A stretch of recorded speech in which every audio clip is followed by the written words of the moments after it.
Everyone's shouting the same thing right now, that a majority government is dangerous, undemocratic, even a dictatorship. But what if that's not just wrong? What if it's completely backwards, and we've been taught to fear the one thing that actually makes government work?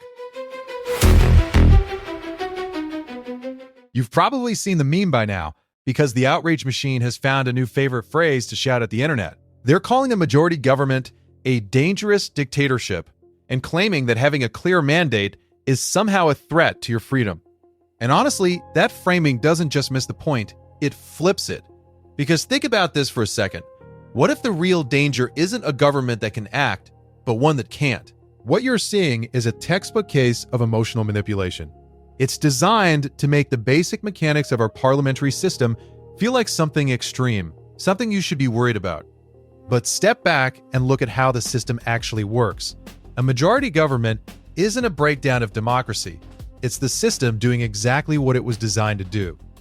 That's the part people tend to miss, especially when the conversation is driven by outrage instead of understanding.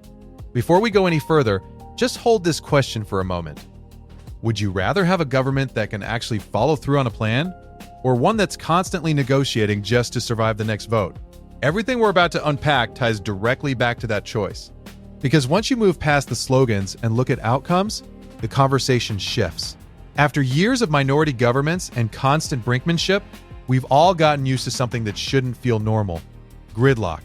And over time, that starts to feel like the system itself, even though it's not. So here's the real question.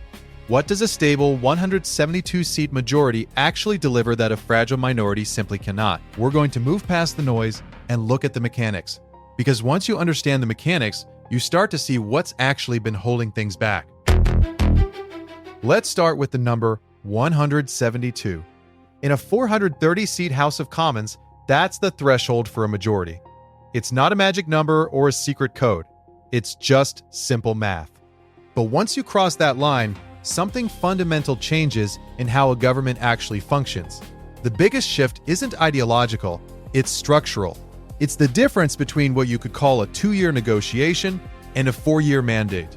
In a minority government, everything is conditional. Every decision is shaped by the next confidence vote, the next headline, or the next political risk. And that creates a very specific kind of behavior. Governments stop thinking long-term and start thinking tactically. Survival becomes the priority. But when that pressure disappears, when those 172 seats are there, the mindset starts to shift, not perfectly, but noticeably, toward outcomes. Now, this part matters more than most people realize. Control doesn't just mean stability. It means control over the legislative agenda. The government decides what gets prioritized, when it gets debated, and when it goes to a vote. And that has a real impact on how quickly things move. In a minority, the opposition can use procedure as a weapon. Filibusters, delays, drawn-out committee work, even the threat of triggering an election, all of those tools have real power. But when the numbers shift, that leverage weakens. And that's when you start hearing the rubber stamp argument. But that's not actually what happens. That's the misconception. Debate doesn't disappear. It changes. In a minority, debate is about survival. It's about stopping the government, weakening it, or forcing an election. But once that pressure is gone, the focus shifts toward whether policy actually works. That's the shift. The opposition still challenges, still investigates, still critiques. But the conversation becomes less about obstruction and more about effectiveness. And when that happens, something else starts to return to the system: predictability. And that predictability is where the real-world impact begins. Here's something that doesn't get explained clearly enough. The hidden cost of minority governments is uncertainty, and uncertainty is poison for long-term planning. Businesses hesitate, developers delay projects, and local governments wait because they don't know what the rules will look like in a year or two. And that hesitation has a real cost. It slows growth, delays housing, and adds pressure to the cost of living. People don't always connect those dots, but they're directly linked. When the political environment is unstable, the economic environment becomes cautious, and that caution spreads. A majority government changes that equation. It removes the constant threat of collapse and creates the conditions for long-term planning. That means multi-year strategies rather than short-term announcements, and policies designed to be executed over time rather than just announced. This is exactly the kind of deeper breakdown I go into in the weekly newsletter. The podcast gives you the big picture, but the newsletter connects these mechanics to what they actually mean for your day-to-day life, where the real impact shows up. Take housing as an example. A decade-long housing strategy simply cannot function in a 2-year political cycle. It requires coordination, investment, and confidence. Programs like the Housing Accelerator Fund become more effective when they're part of a stable, multi-year commitment. The same logic applies to fiscal policy. In a minority government, spending is often reactive and driven by political survival. Markets notice that inconsistency, and borrowing costs rise. And those costs don't stay at the federal level. They show up in mortgages, loans, and affordability. With a majority, governments can set fiscal rules and actually stick to them. That consistency builds confidence with investors, institutions, and markets. And when confidence increases, borrowing costs tend to come down. That's where people start to feel the difference in a real way. Now, you'll hear the argument that moving faster is less democratic, but if you think about it, speed here comes from a clear mandate. Voters made a decision, and the system is designed to carry that decision forward. Delay isn't always democracy. Sometimes it's just obstruction.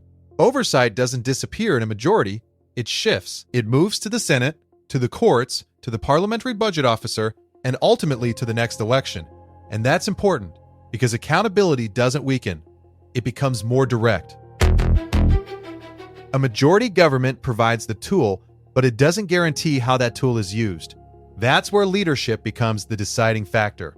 And this is why the conversation often turns to Mark Carney, because his credibility is tied to measurable outcomes rather than political performance. His background as a central banker is fundamentally different from a traditional political career. It's rooted in stability, long-term thinking, and evidence-based decisions. And a majority government allows someone with that mindset to operate without constantly reacting to short-term political pressure. If you look at recent minority governments, a pattern becomes clear. Policies are designed for announcement value, then negotiated down to secure support, and later criticized for being ineffective because they were compromised from the start. It's a cycle that repeats itself. A majority breaks that cycle. Those 172 seats are not a blank check, but they are a clear mandate to execute without constant dilution. And that changes how policy gets built, from something designed to survive negotiation to something designed to actually work. And that's where the tone of governance starts to shift. Less performative conflict, less daily outrage, more focus on outcomes and delivery. It becomes, in many ways, an anti-outrage model of governance. Quieter, more predictable, and yes, more boring. But that's exactly the point. Because boring is where things get done. Infrastructure, housing, energy systems. These are built in stable environments, not chaotic ones. And that stability creates the conditions for real progress. The opposition doesn't disappear, but its role evolves. Instead of trying to block everything or trigger elections, the focus shifts towards scrutinizing results and offering alternatives. And over time, that tends to produce stronger outcomes. And when there is stability at the federal level, coordination becomes more realistic. Provinces, industries, and stakeholders can commit to long-term plans without constant resets. That kind of alignment is difficult in unstable political environments and essential in stable ones. Stability isn't the risk, it's the missing ingredient. So when you hear someone describe a majority government as dangerous, ask a simple question. Dangerous compared to what? Compared to gridlock? Compared to policies that never fully materialize? Compared to a system constantly negotiating with itself instead of delivering results?